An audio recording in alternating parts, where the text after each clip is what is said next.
Then you can imagine when I was like 13 years old, when my parents told me by accident, of course, that I'm a Jew, I started to feel very bad with this, you know. It wasn't treasure for me. It was something kind of really, it was getting me more traumatic problems, you know, because then I was the person from the jokes, you know, much more from the jokes, and much more from, I was much closer of the something who is dirty, who is not so good, who is like, you know, even now there is like, some people are saying that somebody is a shmul.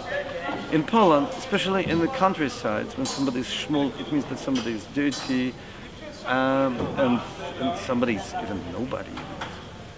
So, in this moment, I really, my feeling was just to forget about my roots, however it's possible.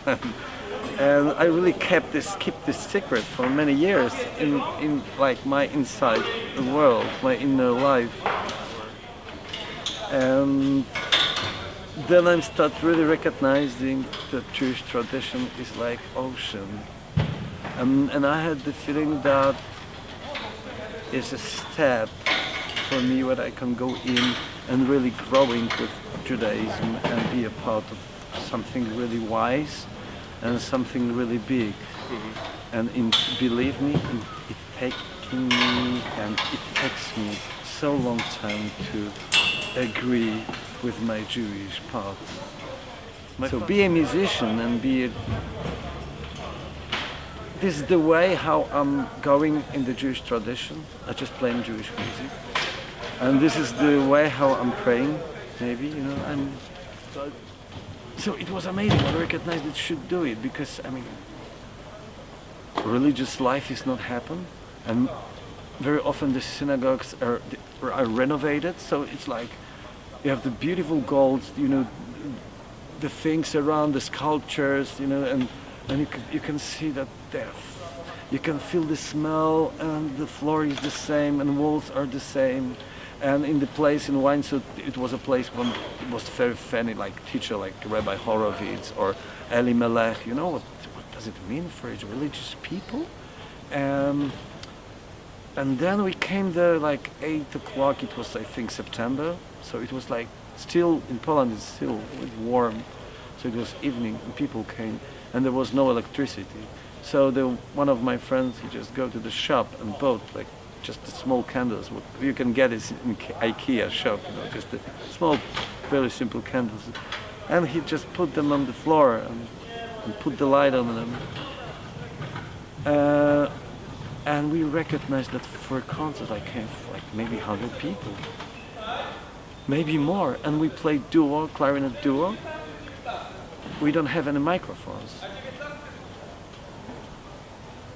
Of course, even when I practiced there, I had the feeling that something happens with me.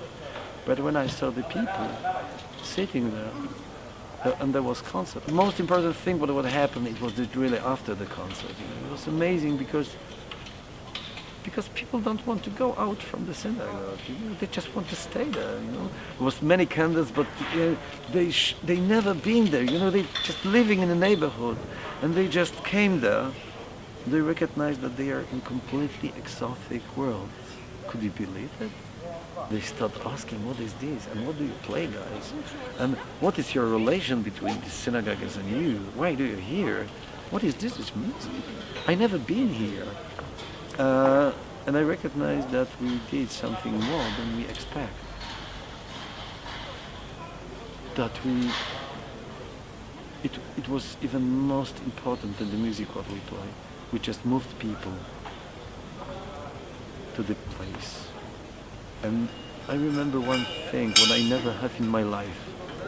In the night after rehearsal, a couple of nights after, I dreaming first time in my life melodies. I heard the music, like when you're dreaming you can see the pictures. But then, first time in my life, I was really old man, I'm an adult person. I heard the music, the Jewish music. You know, I don't believe especially in such mystical things, but I'm sure it was. I really had it.